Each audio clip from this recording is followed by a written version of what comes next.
Hey, this is Sam Black, and I'm going to be going over my first match with this Vintage Cube deck. I lost the roll, so I'm going to be on the draw for this first game, and I have a hand that's pretty solid except that it doesn't have white mana, but I don't think that the mana in this deck is the sort that can really ask for everything, so I think this is a good enough hand to keep. And my opponent leads off with a forest.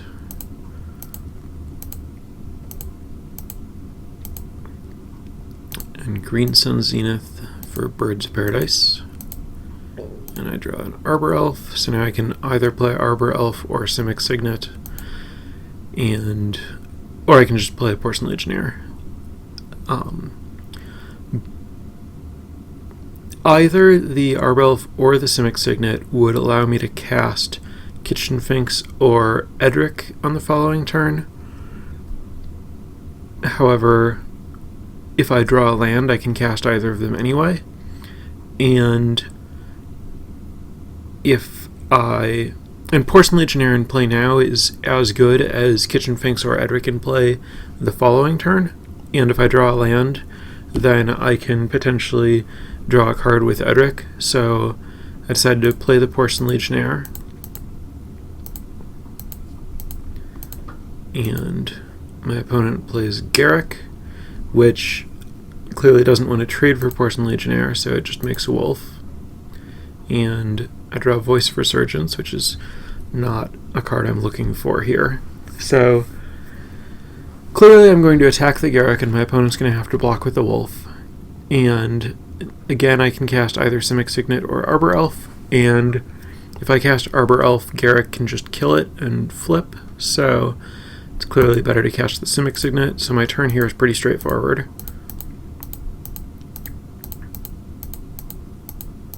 And that all goes according to plan, and then my opponent casts Wolfish Silverheart and makes a wolf and bonds them, so now I don't have good attacks unless I draw a white source to play Reflector Mage, which I don't. So I don't have anything great to do here, so I'm just going to play the Kitchen Finks and pass. And now if my opponent attacks with these creatures, I can double block, which my opponent does. I can double block and trade for the wolf, but then my opponent can just make another wolf and bond and have a 6/6 blocker. And I lose my Porcelain Legionnaire in one of my Kitchen Finks' existences. So I decided to just take it and try to find... Basically, if I draw a white to Reflector Mage the Silverheart, then I might be able to mount some kind of recovery. My opponent plays Solemn Simulacrum, finds a land, makes another wolf, and I draw Sapphire, which doesn't help me a lot, doesn't give me white mana, but I can play Arbor Elf and either Edric or Reclamation Sage this turn. My opponent has 3 blockers, 2 of them have real power and toughness, so it's not likely that I'm going to be able to connect with a creature, so I don't think Edric does much, so I'm just going to play Reclamation Sage and Mox Diamond, or Mox Sapphire, kill the Solemn Simulacrum, and it's kind of a problem now where my life total is very low, and I can't really win this game. So, I'm gonna get some blockers out, and then try to kill Garruk with the 1 Porcelain Legionnaire, which basically just means forcing a block. And play another blocker, but this one Garruk can just kill. Actually, Garruk can just kill either one of these and flip over. Which is why, since Garruk can kill one of them, I need to have... I can't attack with the Kitchen Finks on the previous turn because I need to have enough blockers to not just die on the spot to Garruk. But my opponent plays Chandra, which I can't really beat any version of it doing anything. So, clearly I die to my opponent activating both Planeswalkers and attacking. So that was the first game. So then in the second game, obviously I get to be on the play. And I sideboarded some here, of course. That included bringing in Garruk, which is really good in the green creature mirrors, since it's so good at killing opposing mana creatures. So I'm going to lead with Temple of Mystery, and Forest is not in any way the land that I want to draw, since it doesn't give me white mana for Mother of Runes or blue mana for Cryptic Command, but it's extremely important that I get to 3 and 4 mana for Sword of Body and Mind and Garruk, which are... Sword of Body and Mind is likely good enough to win this match by itself, so I put the Forest on top.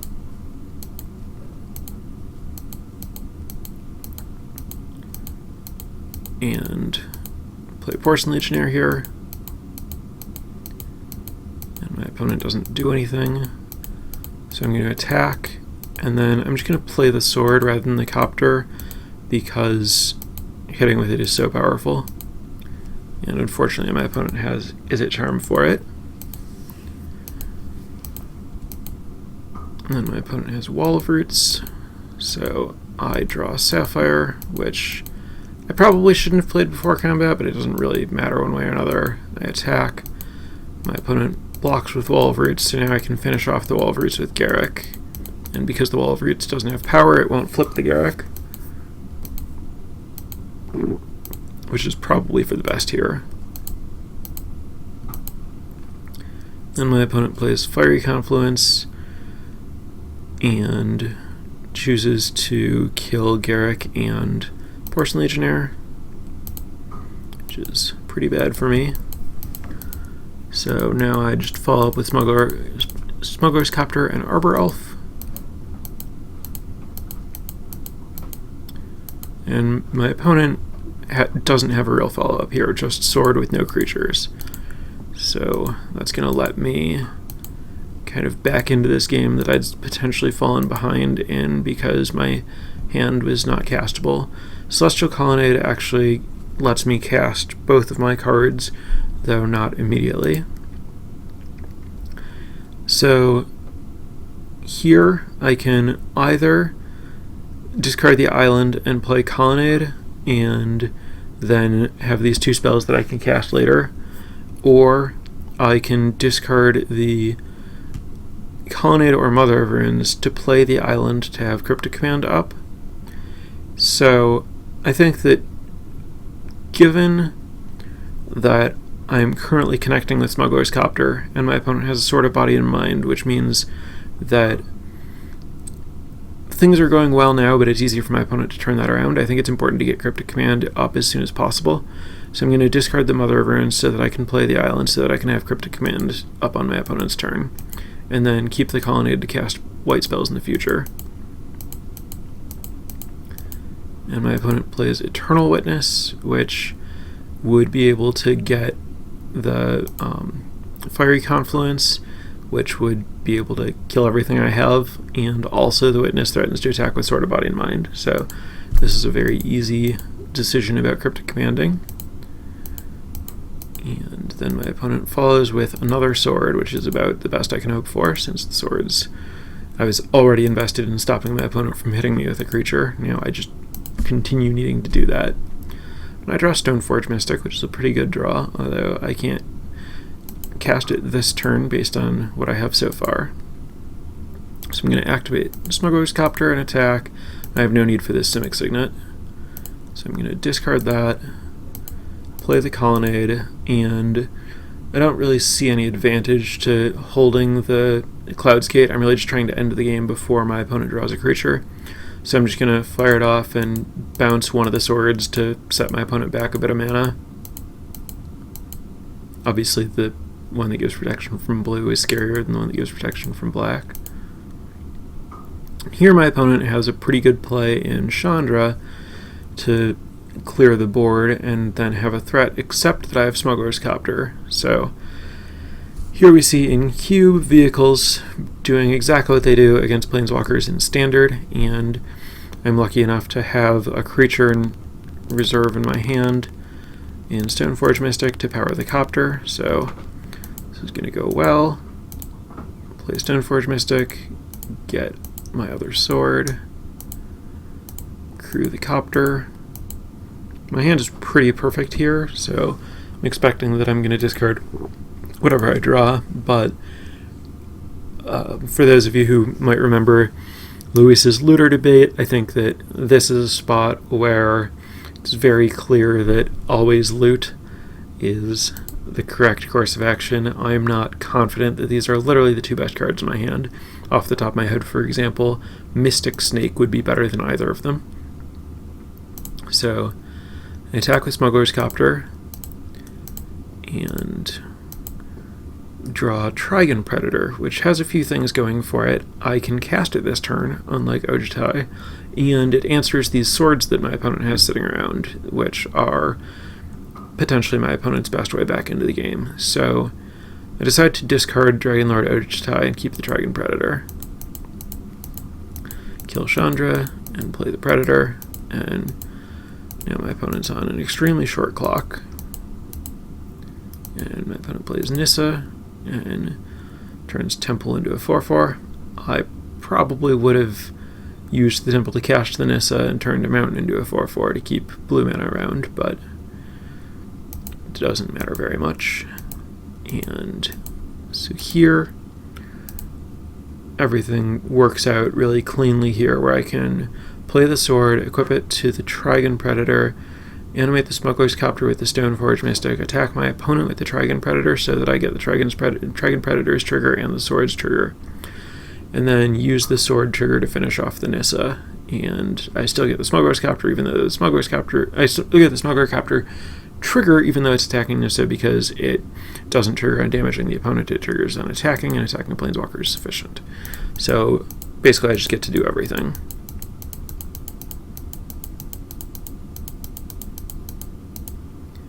And I have no need for another island. So I kill my opponent's things and play the Stirring Wildwood.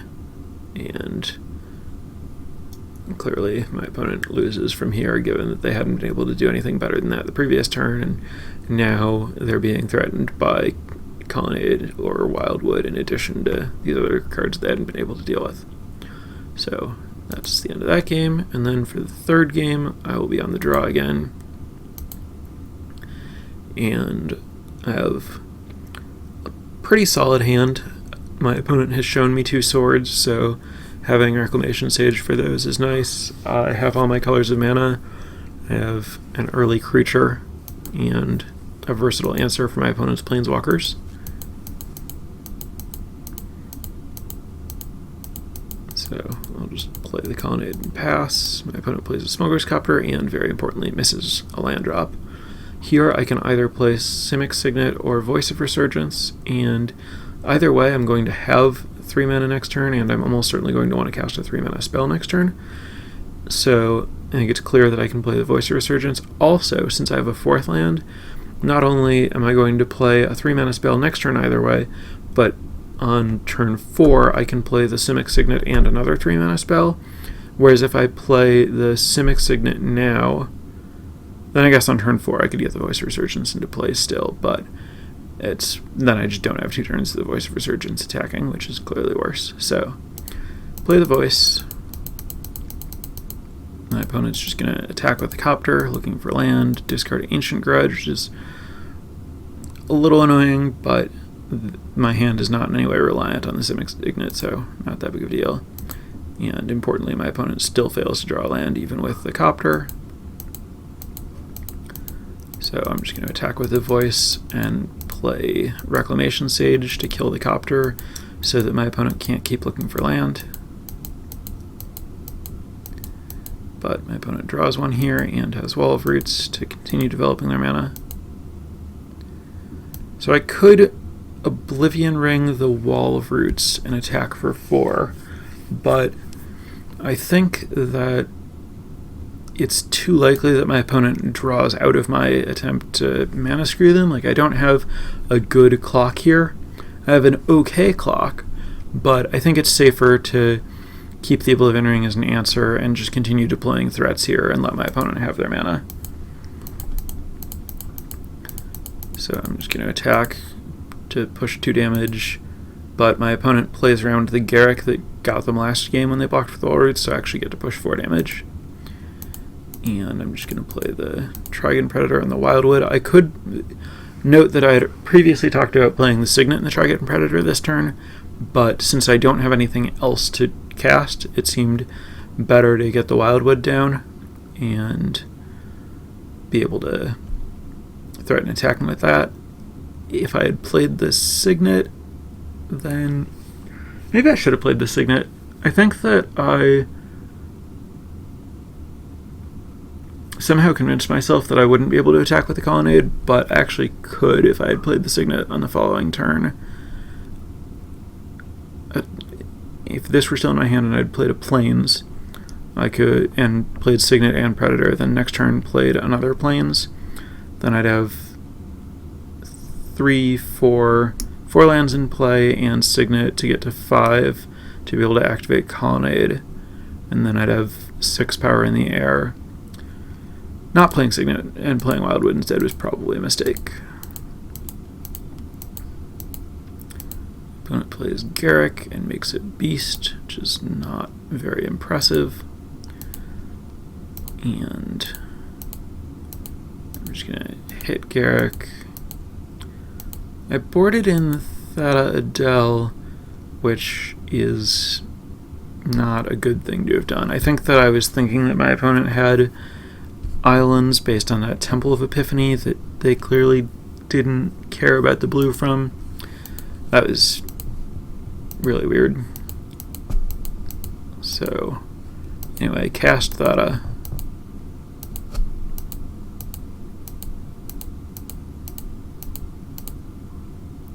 Grudges the Signet. Oh! Wonder if that's why I didn't play the Colonnade, because the Grudge could stop me from attacking with the Colonnade, whereas the Stirring Wild would be able to attack either way. It's entirely possible that was the thinking there. So here I can attack with the Wildwood, because my opponent would have to trade an elf for it, which, given my opponent's mana situation, I'm actually fine with. And obviously I can also attack with the Trigon Predator, but the other things all don't match up well against the Beast.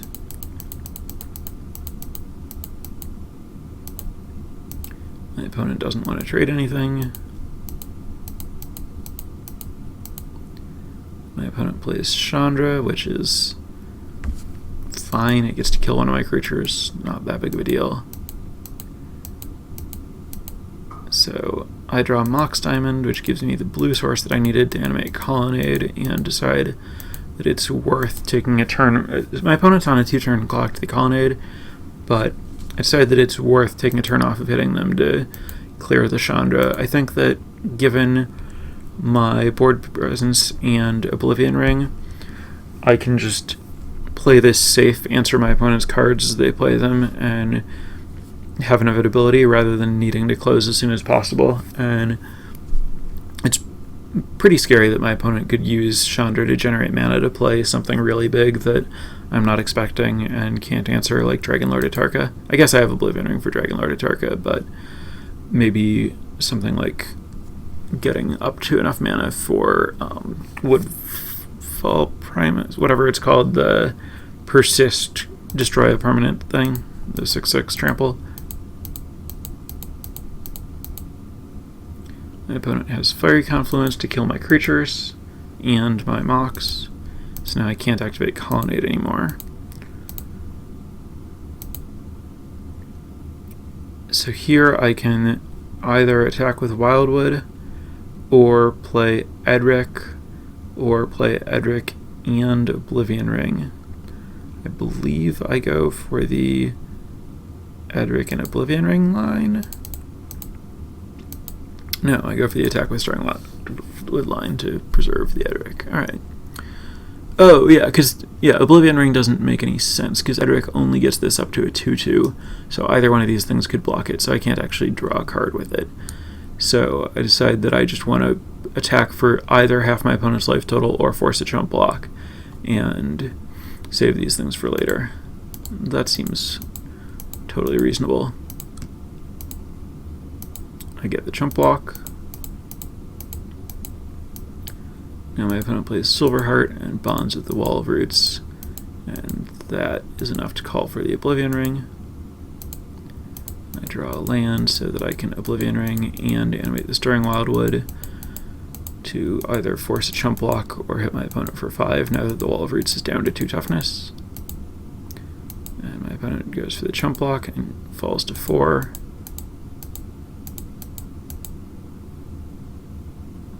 I don't know what happened. My things disappeared. Oh, my opponent cast Kolaghan's Command and got back Wall of Roots and played it. And so now I am going to play Smuggler's Copter and Edric and pass. My opponent plays a sword and equips, but that doesn't do anything about my flyers. And I draw Island, which lets me animate Colonnade to hit for 4 instead of Copter to hit for 3, and 4 is lethal. And my opponent doesn't have an answer. So, that's the match.